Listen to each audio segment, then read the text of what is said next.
എല്ലാ കൂട്ടുകാർക്കും നല്ലൊരു ദിവസം ആശംസിച്ചോടും മാമ്പഴത്തിന്റെ പുതിയ വീഡിയോയിലേക്ക് സ്വാഗതം. നമുക്ക് നേരെ ബാലിന്റെ ഗോമതിയുടെ ഇന്നത്തെ നല്ലൊരു വിശേഷം കണ്ടാലോ. അങ്ങനെ ഇന്നത്തെ വിശേഷത്തില് ആര്യ നേരെ മിത്രയുടെ കൈയും പിടിച്ച് ദേവമംഗലത്തേക്ക് കയറാൻ തുടങ്ങുമ്പോഴാണ് ബാലൻ പറയുന്നത്, നിക്ക്, ഇതെങ്ങോട്ടാ കയറണേ, ഇതെങ്ങോട്ടാ ഓടി കയറി പോണേന്ന് ചോദിക്കാം. പെട്ടെന്ന് ആര്യന് ഒരു നിമിഷം നിന്നു. ഗോമതി പറഞ്ഞു, എന്താ ബാലേട്ട എങ്ങനെ പറയണേ, അവൻ നമ്മുടെ മോനല്ലേന്ന് ചോദിക്കും. നമ്മുടെ മോൻ പോലും പറഞ്ഞാൽ അനുസരിക്കാത്തവനെയൊക്കെ മോനായിട്ട് ഞാൻ ഇനി കണക്കൂട്ടണമെന്ന് ചോദിക്കുക. ഇത് കേട്ട് കഴിഞ്ഞപ്പോൾ ആര്യന് മനസ്സിലായി, ഇനിയിപ്പോൾ അച്ഛനോട് പറഞ്ഞിട്ടൊന്നും ഒരു കാര്യമില്ല. പെട്ടെന്ന് ആര്യം പറഞ്ഞു, അതേ അമ്മേ, ഇനിയിപ്പോൾ അച്ഛനോട് സംസാരിക്കണ്ട, ഇവിടെ ഞാൻ കല്യാണം കഴിച്ചില്ലേ, എനിക്ക് ഇവിടെ നോക്കിയേ പറ്റുള്ളൂ, അതുകൊണ്ട് ഞങ്ങൾ എങ്ങോട്ടേലും പോകാന്ന് പറഞ്ഞിട്ട് മിത്രയുടെ കയ്യെ പിടിച്ച് പുറത്തേക്ക് അങ്ങോട്ട് നടക്കുവാണ്. പെട്ടെന്ന് ഗോമതി ഒന്ന് ബാലനോട് പറഞ്ഞു, എന്താ ബാലേട്ടത്, അവൻ ഇവിടെ നിന്ന് ഇറങ്ങി പോയിട്ടുണ്ടെങ്കിൽ ഇതിനേക്കാളും വലിയ നാണക്കേടായിരിക്കും ഇനി ഉണ്ടാകാൻ പോകുന്നത്. അവന് മിത്രനെ കല്യാണം കഴിച്ച കുഴപ്പമൊന്നുമില്ല, പക്ഷേങ്കിൽ അവനിവിടെ കയറ്റില്ലെന്ന് അറിഞ്ഞിട്ടുണ്ടെങ്കിൽ എന്താ സംഭവിക്കാൻ പോകുന്നു ബാലേട്ടൻ അറിയാലോ. എല്ലാരും ബാലേട്ടനെ കളിയാക്കത്തുള്ളൂ, അവനെ തിരിച്ചു വിളിക്കുക, അവൻ എവിടെ പോയി ജയിക്കൂന്ന് ഓർത്തിരിക്കണേ, അവൻ നമ്മുടെ മോനല്ലേന്ന് പറയാ. ഈ സമയം ആകാശാണെങ്കിലും ആനന്ദാണ്ടും എല്ലാരും വന്ന് ബാലനോട് സംസാരിക്കുക, അവനെ തിരിച്ചു വിളിക്കാനും പറഞ്ഞിട്ട് അവസാനം ബാലൻ പറഞ്ഞു, എന്ത് വേണം ചെയ്യുക, ഞാൻ എന്തിലും ഇടപെടുന്നില്ലെന്ന് പറയണം. ഗോമതിക്ക് സന്തോഷമായി. ഗോമതി പെട്ടെന്ന് ആര്യനെയും മിത്രനെയും തിരികെ വിളിക്കണേ. അങ്ങനെ വന്നു കഴിഞ്ഞപ്പോഴത്തേനും ഗോമതിയോട് ഇവിടെ നിൽക്കുക, ഞാൻ പോയി നിലവിളക്ക് എടുത്ത് വരട്ടെ എന്ന് പറഞ്ഞ് അകത്തേക്ക് അങ്ങോട്ട് കയറി പോവാണ്. അങ്ങനെ അകത്ത് പോയി നിലവിളക്കൊക്കെ എടുത്തോണ്ട് വന്ന് മിത്രയുടെയിലേക്ക് കൊടുക്കുക. മിത്ര വലതുകാലം വെച്ച് അങ്ങോട്ട് കയറാൻ തുടങ്ങുവാണ്. ഈ സമയത്ത് അങ്ങ് കൃഷ്ണമംഗലത്തിൽ നിന്ന് നന്ദി പറഞ്ഞ്, മോളെ നീ അങ്ങോട്ട് കയറണ്ട, ഇങ്ങോട്ട് വാ നിന്നെ പൊന്നു പാടി ഞങ്ങൾ നോക്കിക്കോളാം, ഇങ്ങോട്ട് വാ മോളെ, പറയുന്ന അനുസരിക്കാൻ പറയാണ്. പക്ഷെങ്കിലും മിത്ര നോക്കി കരഞ്ഞതുകൊണ്ട് കയറിയതല്ലാതെ മിത്ര അങ്ങോട്ട് പോവാനോ ഒന്നിനും ശ്രമിച്ചു പോലുമില്ല. അതുകൂടെ കണ്ടു കഴിഞ്ഞപ്പോൾ നന്ദിതയ്ക്ക് വല്ലാത്ത വിഷമമായിപ്പോയി. തന്റെ മോള് തന്നെ അനുസരിക്കാതെയാണല്ലോ ആ കയറി പോന്ന് ഓർത്ത് കഴിഞ്ഞപ്പോൾ, ഇത്രയും കാലം പോറ്റി വളർത്തിയതിന് പുല്ല് വില തന്നിട്ടാണല്ലോ അവളുടെ പോക്കെന്ന് ഓർത്ത് കഴിഞ്ഞപ്പോൾ. അങ്ങനെ മിത്ര അകത്തേക്ക് കയറി വരുവാണ്. വിളക്കൊക്കെ നേരെ പൂജാമുറി കൊണ്ടുപോയി വെച്ചു. പൂജാമുറി കൊണ്ടുപോയി വെച്ച് വന്ന് നിന്ന് കഴിഞ്ഞപ്പോഴത്തേനും ബാലിന് എന്ത് ചെയ്യുവാണ്, നേരെ അകത്തേക്ക് പോയി കഥ കൊണ്ട് വലിച്ചടയ്ക്കുവാണ്. പെട്ടെന്ന് ആനന്ദ് പറഞ്ഞു, അച്ഛന് ഭയങ്കര വിഷമമായി തോന്നുന്നു, അച്ഛന് സഹിക്കാൻ പറ്റുന്നതിൽ അപ്പുറമാണെന്ന് പറയണം. ഗോമതി പറഞ്ഞു, എനിക്കറിയാം അദ്ദേഹത്തിന്റെ വിഷമം എന്താന്ന്, എല്ലാവരുടെ മുന്നിൽ നാണം കിട്ടി നിന്നല്ലോ, അത്ര സമയം എന്റെ ആങ്ങളമാർ അത് പറഞ്ഞിട്ട് പോലും പാവം ഒന്നും മിണ്ടാതെല്ലാം കേട്ടു നിന്നല്ലോ എന്ന് പറയാം. ഈ സമയത്ത് ആര്യം പറഞ്ഞു, അച്ഛനോട് എനിക്ക് സംസാരിക്കണം, എന്നാലും എന്റെ മനസ്സിന് സമാധാനം വരുവുള്ളൂ എന്ന് പറയാം. പിന്നീട് കഥകയെ പോയി ഗോമതി മുട്ടുവാണ്. അവസാനം ബാലൻ കഥക തുറന്നു. അങ്ങനെ അകത്തേക്ക് കയറി കഴിഞ്ഞപ്പോഴത്തേനും ബാലന്റെ കണ്ണെല്ലാം നിറഞ്ഞു ഒഴിയിട്ടുണ്ടായിരുന്നു. എന്താ ബാലേട്ടത്, ബാലാണ് എന്തിനാ ഇങ്ങനെ സങ്കടപ്പെടുന്നേ? സങ്കടപ്പെടാതെ ഞാൻ എത്രമാത്രം അഹങ്കരിച്ചിട്ടുണ്ടെന്ന് അറിയാവോ? എന്റെ മക്കള് എന്നെ നോക്കും, എന്നോളം വളർന്ന മക്കളല്ലേ അവര്, അപ്പൊ എനിക്കൊരു വിഷമം ഉണ്ടാകാതെ അവർ നോക്കും. അത് മാത്രമല്ല, ഞാൻ പറയുന്നൊക്കെ അവരനുസരിക്കും. പക്ഷേങ്കിൽ എല്ലാം ഒരു നിമിഷം വെള്ളത്തിൽ വരച്ച വല പോലെ ആയി പോയില്ലേ.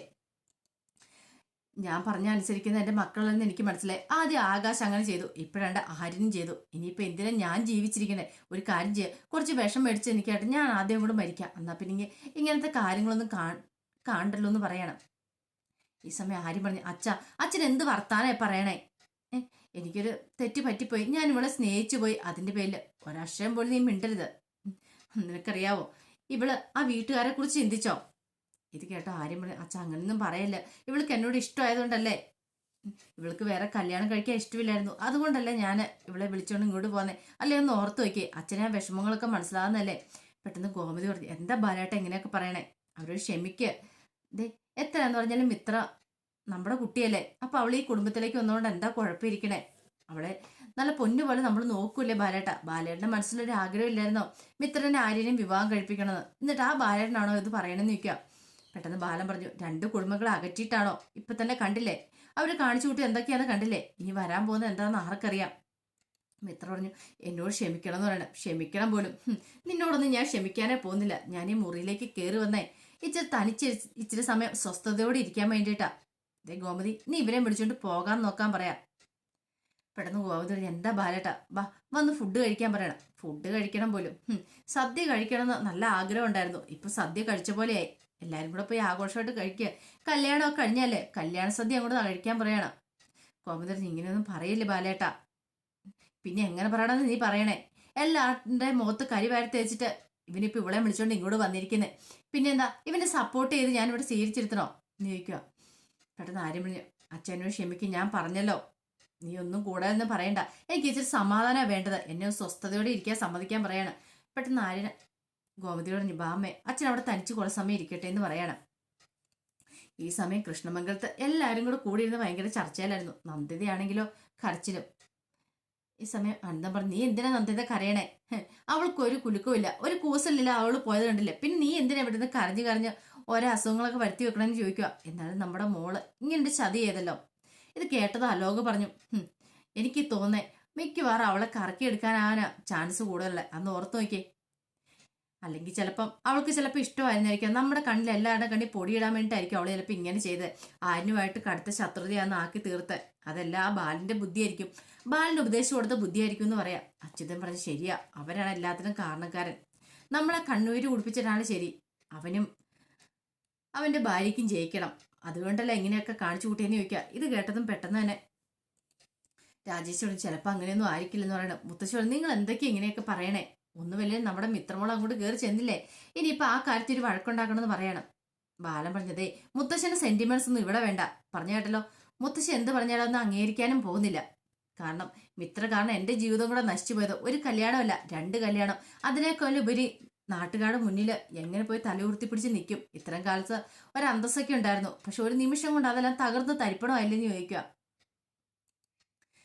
ഈ സമയം അനന്തം പറഞ്ഞു, എന്ത് ചെയ്യണമെന്ന് എനിക്ക് അറിയാന്ന് പറയണം. അച്ഛാ എത്രയും പെട്ടെന്ന് എന്തെങ്കിലും ചെയ്യണമെന്ന് അലോകും പറയണം. ഈ സമയം മുത്തശ്ശിക്ക് ഒരു കാര്യം മനസ്സിലായി, തന്റെ മോളുടെ ജീവിതം വീണ്ടും തുലാസാർ ആടാൻ പോവാ. ഇവിടെ എന്തെങ്കിലും പ്രശ്നം ഉണ്ടാക്കിക്കൊണ്ട് ചെന്നിട്ടുണ്ടെങ്കിൽ അത് അവളുടെ സ്വസ്ഥതയോടുള്ള ജീവിതത്തെ നശിപ്പിക്കുന്നു മനസ്സിലായി. എങ്ങനെയാലും ഇവരെ ഒന്ന് തടയിട്ടേ മതിയാവുള്ളൂ, അങ്ങനെ ചിന്തിച്ചിരിക്കുവാണ്. പിന്നീട് കാണിക്കുന്ന ആരിനിങ്ങനെ വിഷമിച്ചു വന്നിരിക്കുന്ന സമയത്ത് അതിന്റെ ഇടയിലേക്ക് ധർമ്മം ചെല്ലുവാണ്.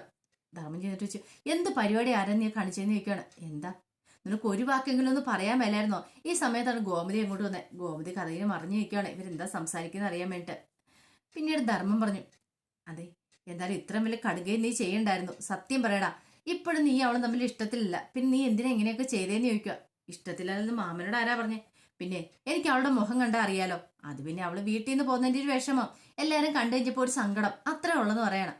അതൊന്നും അല്ല, എനിക്കറിയാം, നിന്നെ ഞാൻ ചെറുതിലേ മുതൽ കാണുന്നല്ലേ, നിന്നെ ഞാൻ എടുത്തു വളർത്തിയതല്ലേ, അപ്പൊ പിന്നെ എനിക്ക് നിന്റെ മനസ്സിലുണ്ടാവുന്ന ഓരോ വിഷമങ്ങളും മനസ്സിലാക്കാൻ പറ്റുമെന്ന് പറയാം.